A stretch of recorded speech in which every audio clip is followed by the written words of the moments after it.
What's up, y'all? This is Ty. I am here to review Season 2, Episode 7 of Tyler Perry's comedy drama, The Oval. Listen, before I get into that, you know I gotta give a shout out. Whoa. Before I give a shout out to my people, I got something else to do. Cause I can hear you. I can feel you saying, Ty, where you get this shirt from? Y'all liking this shirt, Black Joy. I know you're liking this shirt. I can hear you saying you like this shirt. So you want a little piece of this Black Joy. Let me tell you, they got different colors. They have hoodies, nice stuff. I'm gonna leave the description. I'm gonna leave the link down in the description so you too can go get your own Black Joy. Get you some of this joy. Down in your heart. Down in your heart. Down in... Okay, sorry. I'm sorry. You know how I just bust into song. But anyway, let me give a shout out to my people. Y'all know who y'all are. Y'all be holding the brother down in the comment section. Shout outs to Angelica the Brat, Priscilla Jones, Lamont Simpson, A. Henderson, Raindrop Fisher, R.C. Kroger, Tia Devine, Randall Brown, D.B., Jennifer Calhoun, Quiet Guy, Simply Be Yourself 100, June BLC, Lex Max, and we have a new subscriber, y'all, Camille Smith. Thank you, Camille, for subscribing, and all the rest of you that want to, listen, help a brother out. Just go on right here and just...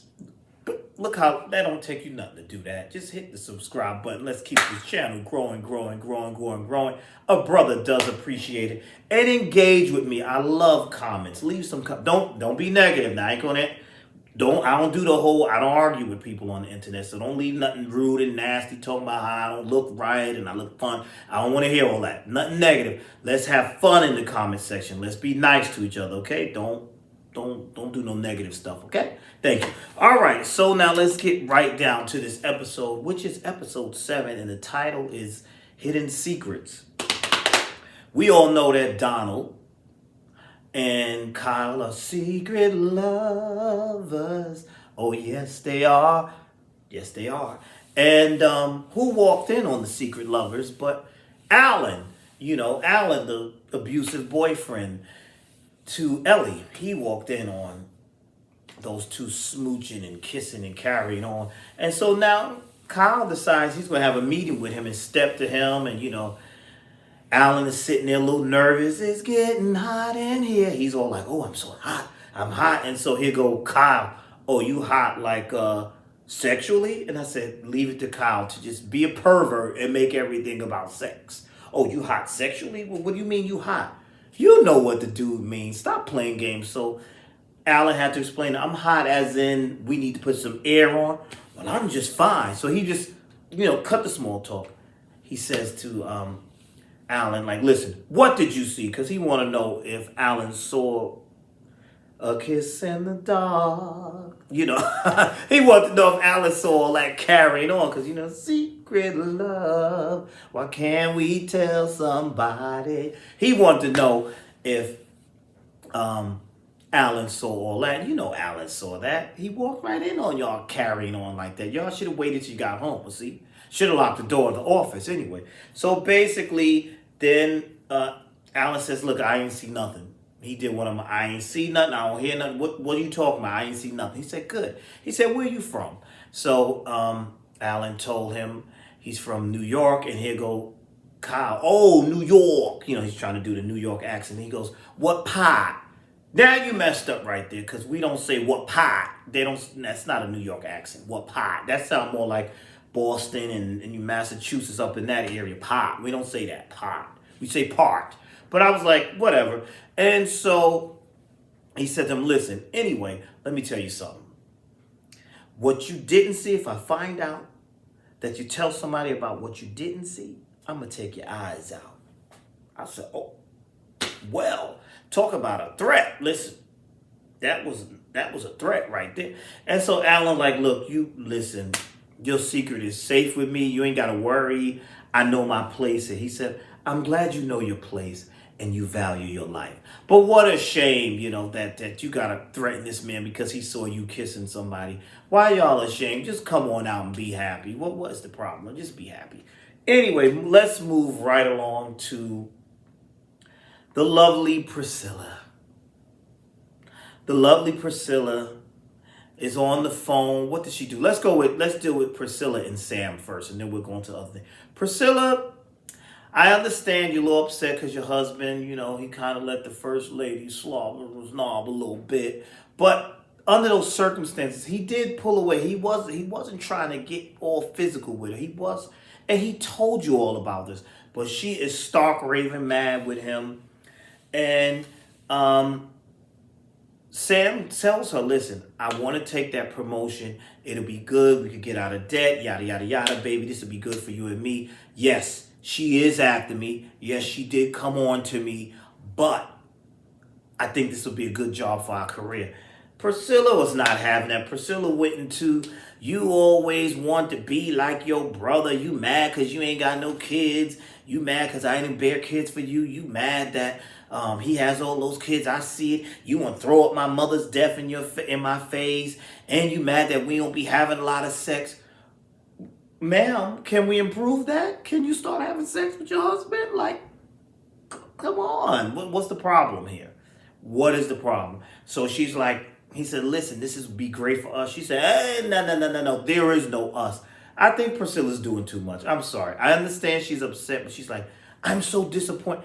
He did not cheat on you. This woman came on to him, kind of harassed him. He was in a tough predicament. He did pull away. He did. Yeah, he got excited, but he did pull away. But she's acting like he had this long, drawn-out affair on her. I think she's doing too much and she's overreacting. Just a tad bit. But that's what makes the show entertaining, right? She's overreacting. Now, Priscilla also thinks she is a detective. So she told him there's no more me and you. I didn't like that, Priscilla. There's no more. Then she got in Richard's business. She's doing too much, in my opinion. But then, she thinks she's a detective as well. So she decides she's going to call Gene's boyfriend. Now, Gene's boyfriend worked construction, whatever. And she's like, have you seen Gene? She said, no, I haven't seen it. This is suspicious. So homeboy goes over to Gene's house. And Gene's house is ransacked. And we know with Gene that she in the trunk somewhere. I don't know what they did with her body. It's just disgraceful. And so her boyfriend goes in. He's like, the house is wrecked. And Priscilla asks him a dumb question. Is she there?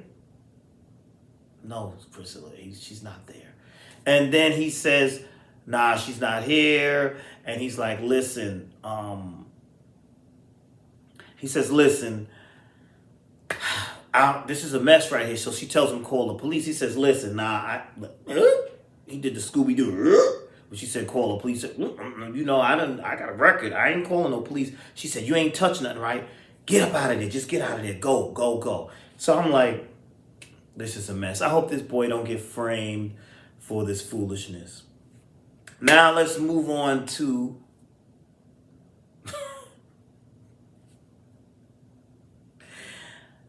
Sharon, Barry, the pharmacist, and the new co-worker. So Sharon is first of all, can I say this? Why doesn't Sharon get another job?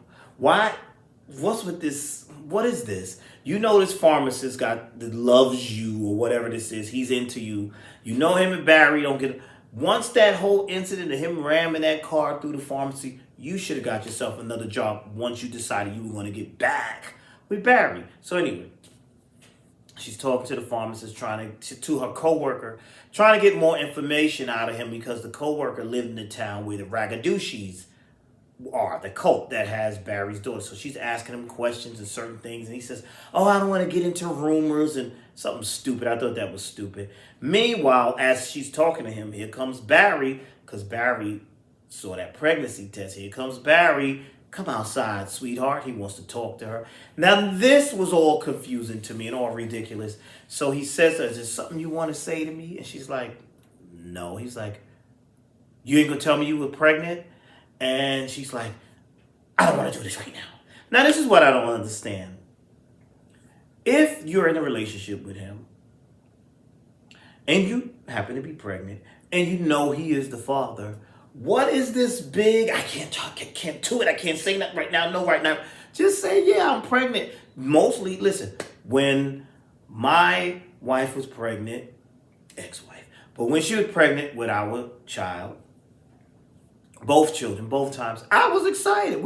She told me about it, and it was like, yeah, yeah, like that, Woo, yeah, okay, cool. But why? What's with this?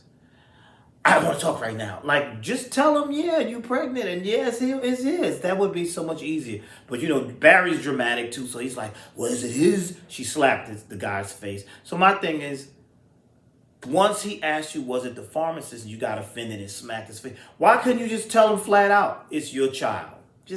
I'm not doing this right now. Leave now. Leave. You need to leave. Now they're going back and forth. Out comes the pharmacist, Kareem. He's annoying too. And him and Barry about to go to blows. And here come, Lord have mercy, Nancy. Here she come pulling up. That's Barry's mother. Barry, now this is one time I agree with her. She said, Barry, get in the car. Get out of here. Because you making a mess. You're doing too much. You're just a little attitude. He's like, I ain't going nowhere till she tell me who the father is. She need to tell me who the father is. And y'all making me think I'm crazy. And I was just sitting at that whole thing saying, none of this makes sense. This could have easily been resolved. You walk up here. Hey, baby, you pregnant? Yes, it's mine. Yes, there we go. That's it. What's all this? I don't know. Y'all tell me what y'all think. I thought that was a little crazy. But the thing is, he wasn't listening at first. And his mother says to him, Miss Nancy, she says, come on, I want you to come with me down to the funeral home. Question, when she gonna get to this funeral home? When we gonna have this funeral for Picky so that we can have a special episode of, I want to see the funeral.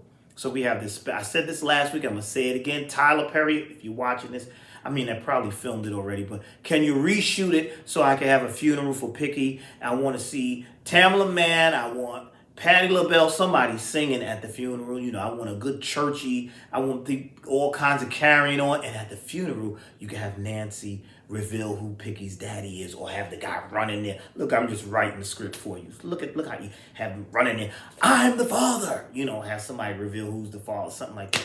Anyway, back to the story. Back to what's really going on. So, Nancy tells Barry, get your ass in this car and leave now. Go. Which I agree with her, because now he's doing too much, causing a ruckus. And that whole stupid thing where Sharon tells him, listen, you need to go because you ran a car through this place before. And he go, I'll run a car through here again. He don't got good sense. So I'm like, yeah, get him out of here. So that was good that Nancy got him out of here. And here comes stupid Kareem with, oh, baby, I love you and you need to be with me. He treats you so bad. Don't you love me? And all this other stuff. And then she says, you want me to love you while I'm carrying his baby? Now, Sharon, why couldn't you have just said that to Barry when he asked you was the baby his? You could have just said it was his. And that would have been the end of that. But then Kareem says to her, well, listen, I'll love the child no matter what. I'll love it like it's my own. And she said, here you go with this corny stuff. I was cracking up when she said that. I think she should do herself a favor and find a new job. That would alleviate the drama. That's just me. She should find a new job. And that's that. All right. So let's go on down to Jason and the lovely First Lady, the President. Okay, we know they still got this crazy boy up in their house. And here comes Donald with this fine doctor, Dr. Meadows. She is fine. Even the president is like, damn, Dr. Meadows, hello. I didn't know doctor could be so fine. He's flirting, and she's supposed to be the top doctor, the best of the best. And he's like, well, what makes you the best and all this? Just totally flirting. And she's like, listen, if you want me to leave, I'll leave because I'm in high demand. I'm here to help, but I'm in high demand. And I'm like, does she know what she's up against? So she asked to speak to Jason alone. The First Lady looks at Donald. She's like, that's who you brought in here? You brought her to help him? That maniac, that little murderer, she calls his boy all kinds of names. That little maniac is going to eat that woman alive. And then she has this conversation with the first lady has this conversation with Donald while Dr. Meadows is in Jason's room. And that conversation was hilarious to me because she's like asking him, how's his beard? And he's like, oh, I shaved it. She said, no, I'm talking about your wife. And he said, what make you think I'm gay? She said, please, whatever. Then she said, but I want a favor from you. I want you to put Donald, I want Donald, not Donald, I'm sorry. I want Sam. I want Sam in charge to be my main guy. He said, oh, you want Sam. So that whole little exchange was hilarious to me. All right, so Jason is in the room with Dr. Meadows, and he's looking at her like, who's that lady? Who's that lady? Because she's fine. She's fine. Good looking woman. He's infatuated. He said, they hired you? They hired you? Then he starts saying really bad things about his parents, throwing them under the bus. And, she's doing her job as a doctor. Tell me more. And this is how you feel about your parents. And then he reversed. He said, no, let me ask you some questions. How old are you, sweetheart? How old are you, baby? Basically, that's what he was saying. I said, look at Jason trying to flirt. How old are you? And are you married? Jason, she don't want you. You crazy. And she says yes. And she tells him her age. And then he has this pillow and he puts it on his lap. And I see this motion like, and I said, hold on. I was like, no. This dude is not doing what I think he's doing. And he definitely was. He was masturbating, jerking off, spanking that monkey. Yes, he was. And then he removed the pillow. And she's like, you need to put that away. You need to stop that right now. And he's like, doing all this. I can't control myself. I can't control it. And then he does like this. I need help. And releases. And all his juices splat on her. I said, oh, whoa. I was like, whoa, that was crazy. That was crazy. She got it all on her nice blue suit, on the blazer, up on her hair. And she just said, I said, wow, they did this on the BET and Tyler wrote this. I said, wow, that was absolutely crazy and hilarious. I know, I like the crazy stuff that happened on the show. I was like, whoa, I wasn't expecting that. I was thinking, I said, is he doing that? But when he really released them juices like that, I said, wow, that's crazy. Then she got up calmly and walked out. This fool takes his hand, the rest of it, and smears it on his notebook. That dude is crazy. He need help. This whole doctor thing, this ain't gonna work. Y'all need to go get Victoria's daddy. Y'all need to sedate this boy, lock him up, do something with him. Because he can't, this is not gonna work. Jason's too crazy. This is not gonna work. Jason is just too crazy. Meanwhile, Donald's still out here asking the first lady all these questions. Does she enjoy the chaos and the drama? And she says, what drama? Now out walks the doctor. And she's like, where's the bathroom? And first lady immediately said, that little creep got to her. He got to her. He definitely got to her. So she went in the bathroom to clean herself up. And I guess she gonna stay, let me tell you something. I don't care how crazy he is. If I was a doctor and you splashed on me while I'm hurting you. Listen, I would have hurt him. That was crazy. But anyway, let's move on to Bobby, Kyle, and Lily. So Bobby is worried because he's like, if I don't hear from Lily, he's telling, not Kyle, I'm sorry, Bobby, Max, and Lily, and Kyle too. Bobby is telling Kyle. No, I just keep saying Kyle. Bobby is telling Max, if I don't hear from Lily, I'm gonna have to go over there because they did something too. I'm gonna be upset. So they both agree. Okay, we gonna go together. Meanwhile, Lily is in the office at home snooping through something, and she's taking a picture. And who walks in but Kyle? And Kyle is like, what are you doing? And she's like, you're in my house. Mind your business. Get out. And he's like, I asked you, what are you doing? What was that? What are you doing? Whatever. And they have this little exchange, and she's calling him girlfriend, this and that, and all this. And she said, you know what, that's it, girlfriend. She kept calling him girlfriend, just totally disrespecting the man. And rightfully so, because he's a nut too. And so she decides, I'm going to call security. The phone don't work. Then she picks up a cell phone to call him. That don't work. And he's like, you know what? I'm going to find out what you're doing. He put on his black gloves. I said, oh, Lord. See, this is why she shouldn't have went over there, because I knew something like this would happen. So it looks like he's going to hurt her. I said, dag. And that is it. That's it for tonight's episode. That was it.